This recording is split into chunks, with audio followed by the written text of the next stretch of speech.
Hello, hello. I'm still just a little bit sick, so my voice is still, what adjective do I want to use for this today? I mean, the internet has so many opinions, regarding what I sound like, but, yeah. I can't really hear my own volume very well, more so than normal. Hashtag deaf and sick problems. Yeah. So, I've been a little bit absent from YouTube. I was gone for a lot of April. I finished my 2 big presentations that I had, and then I was sick, and I'm mostly over it. I have a little bit of a cough still, but overall, I'm doing better, and hopefully I can focus on YouTube again a little bit. And just to get back into the swing of things, I want to do something easy, and that is a Q&A. I actually meant to do this a few weeks ago because it was supposed to be easy, but it's happening now. And I think it's a good time to do this now because over 5,000 new people came in because of Shane Dawson and Molly Burke. So thank you both for that because it wouldn't have happened if you two hadn't collabed. And hello to all of you new people. So hopefully this will, be a little bit of a personal video and let you know a little bit more about me. So I prefer to get my questions from Twitter because everything is in one place, and so if you had a question, I asked you to put it in the hashtag #AskRikkiP. Crow7 asked, potato or tomato? I am a tomato fan. That's an easy question to answer. Ravi asks, why are you the way that you are? I don't really know. Life, I guess. Colin asks, best and worst things so far about streaming on Twitch. I can't even attempt to correct myself when speaking because I just can't hear more than normal.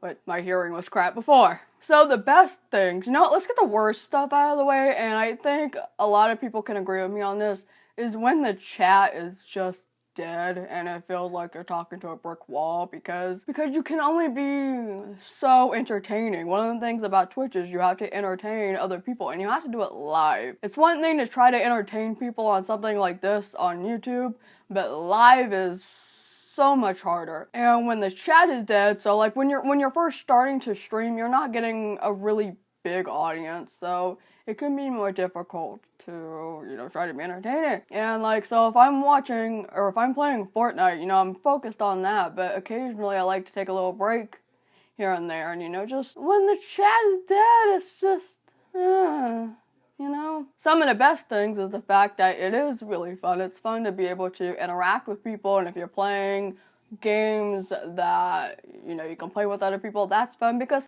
for example, Fortnite and PUBG, those games can be really boring to play by yourself.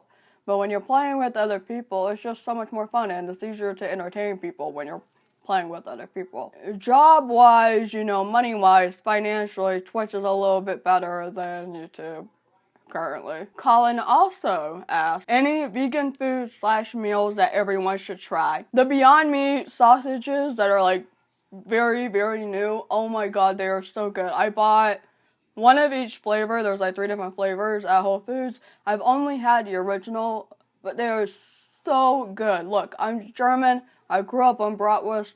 Granted, it was always cooked terribly because the person that would cook them can't cook. But I understand what it tastes like, what the texture is like, and the Beyond Meat ones are spot on. I'm not a fan of most vegan sausages or hot dogs, stuff like that, but I just finished mine for lunch today, and I am so sad. Just get those, they're so good. Colin asks again, hey, you're allowed to ask more than one question. Which YouTubers / streamers are you enjoying watching at the moment? I haven't really watched a whole lot of YouTube except for iMaverick because I've just been into watching games. But streamers, let's go with Twitch streamers right now. Ava JJ, aka Amanda, she is one of my favorite Fortnite Twitch streamers right now. She's so awesome. She supported the No More Caption shirt campaign, which is great. Hopefully she got her shirt because I haven't seen that she received it, but I think she'll let me know if she didn't. But hopefully, Amanda, if you're watching this, I hope you got it. She's so entertaining to watch. We have similar personalities in gaming. We swear a lot, and it's great. And I'm always rating her when I'm done with my stream. And Game with Grayson is a friend of mine, so, you know, I love her. She's adorable. Allie Speed,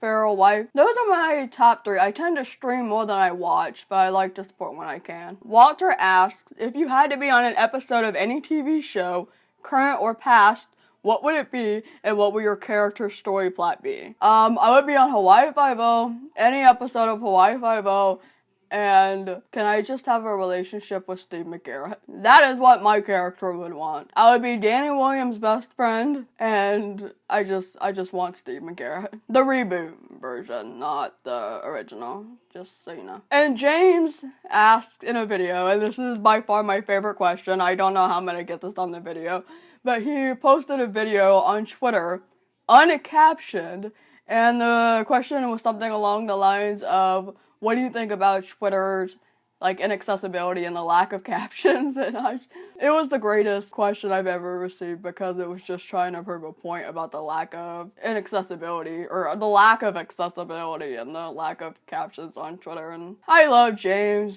You're just a sarcastic butthole, and I love it. Annie asks, what are your opinions on tattoos? Do you have any, and do you want any? I am a person without tattoos who loves to watch tattoo shows. I loved Bondi Inc. and, you know, Kat Von D's show, and, you know, the shows that Mega Massacre has been on. I love watching them. I would not mind having tattoos, but I am so picky about what goes on me and all of that I am afraid that I would eventually, like, hate it. Like, even 5 minutes after, I'd be like, wow, I really wish I did something else instead. So probably the best thing for me to do is to just not have them at all. JD asks, would you like to see another disability summit at YouTube? And what improvements could be made for the agenda? I would love to see an accessibility summit at YouTube, but considering, I'm gonna be blunt about this, but considering that YouTube had an accessibility summit in LA and then never did anything to improve accessibility after, I feel like it's kind of worthless to do so. After YouTube has promised to improve accessibility at their events and, you know, whatever, I just feel like having another summit would just be them looking for brownie points, and then they just wouldn't bother to do anything, and then that's kind of more annoying than if they just never had one in the first place. Don't get me wrong, I'm all for having more summits and conferences and, you know, just getting the word out there, but for me personally, it doesn't mean that much if they don't keep their word, right? Z asks, do you think proper closed captioning should be mandatory in movie theaters? Yes, I don't think you need to have open captions in every single room on every single movie, but if you're gonna have closed captions, yeah, they need to be. Carl asks, what is your favorite movie? Tomorrow When the War Began. Hands down. I mean, I have a list of, like, favorite movies, like, that I love. Mean Girls, Legally Blonde, Miss Congeniality, but, okay, I'll have my top 2 favorite movies. Tomorrow When the War Began and Legally Blonde. Those are just, I love them. Megan asks, do you use Glide or any other video voicemail style app? If you've been following me long enough, you know that I once worked with Glide and we did a hashtag with captions campaign, and that was fantastic. I used to use Glide, but I don't use it anymore. I haven't used it in a very long time. To be honest, I don't think anyone that I know uses it anymore. I think now it's just all about FaceTime and stuff. Juan asked, if you were in charge of YouTube, what would you improve and what would you change? I would stop the demonetization of LGBT creators, disabled creators, LGBT disabled creators. Why are you disabling content? My trans friends are having their content removed and restricted and strikes put upon their channel for ridiculous reasons, while, you know, people like some really big YouTubers can film really bad things and they had no consequences for a while.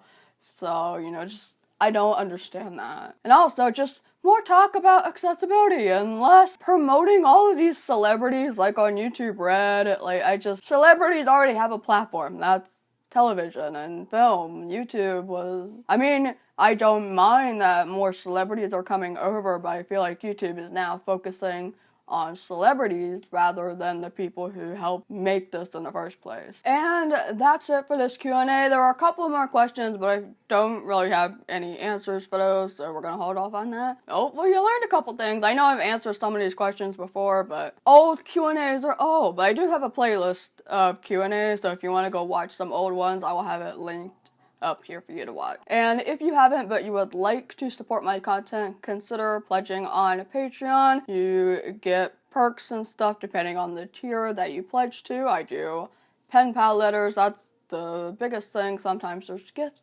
involved and some exclusive content that I need to be better about publishing, but now that I can finally focus on content, I'm gonna do my best to like really make that worth everyone's while. Also, follow me on Twitch if you haven't. I am at Rikki Poynter Plays, and I stream Sunday through Friday, and I'll see you later.